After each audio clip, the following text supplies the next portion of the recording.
এই তারুণ্যর প্রত্যেকে একেকজন বাংলাদেশ, কি বলছেন বুবলি। হ্যালো ভিউয়ার্স, বিস্তারিত জানতে চ্যানেলটি সাবস্ক্রাইব করে সম্পূর্ণ ভিডিওটি দেখতে থাকুন। সুপ্রিয় দর্শক, বর্তমান সময় সোশ্যাল মিডিয়ায় বেশ আলোচনা হচ্ছে ছাত্র আন্দোলনকে কেন্দ্র করে। কেননা এই কাল দেখা গেল ছাত্রদের আন্দোলনকে কেন্দ্র করে নতুন করে বাংলাদেশ স্বাধীন হয়েছে এমন স্লোগান সোশ্যাল মিডিয়া। আর তাইতে এবার তরুণ করে কিছুক্ষণ আগে শবনম ইয়াসমিন বুবলি তার ফেসবুক পেজে একটি পোস্ট দিয়েছেন। যে পোস্টের ক্যাপশনে লিখেছেন, এই তারুণ্যর প্রত্যেকে এক একজন বাংলাদেশ।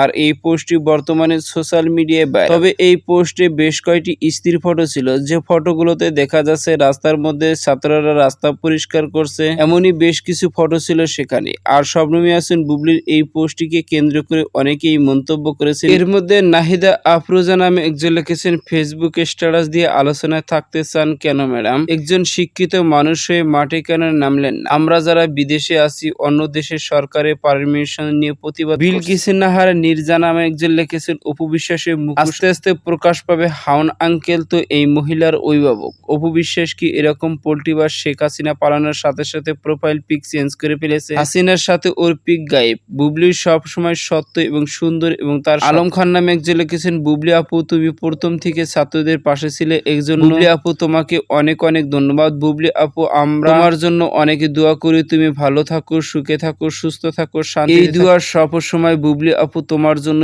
এই দোয়া সব সময় করি। সাথে বেশ কয়েকটি লাভ। নুসরাত জাহান শ্রাবন্তী নামে যে লিখেছেন, শিক্ষিত এবং একজন অমানবিক ব্যক্তিত্ব, মানুষের সুন্দর। আলোহান ব্রো নামে যে লিখেছেন, বিএনপি জামায়াত শিবির ক্ষমতায় আসলে আবারও শেখ হাসিনাকে সবার মনে পড়বে, এটাই সত্য। এমনই মন্তব্য অনেকের। তো সুপ্রিয় দর্শক, ভিডিওটি আপনার কাছে ভালো লাগলে একটা লাইক দিন। নিত্য নতুন ভিডিও আপডেট পেতে চ্যানেলটি সাবস্ক্রাইব করুন। অসংখ্য ধন্যবাদ। পুরো ভিডিওটি উপভোগ করুন।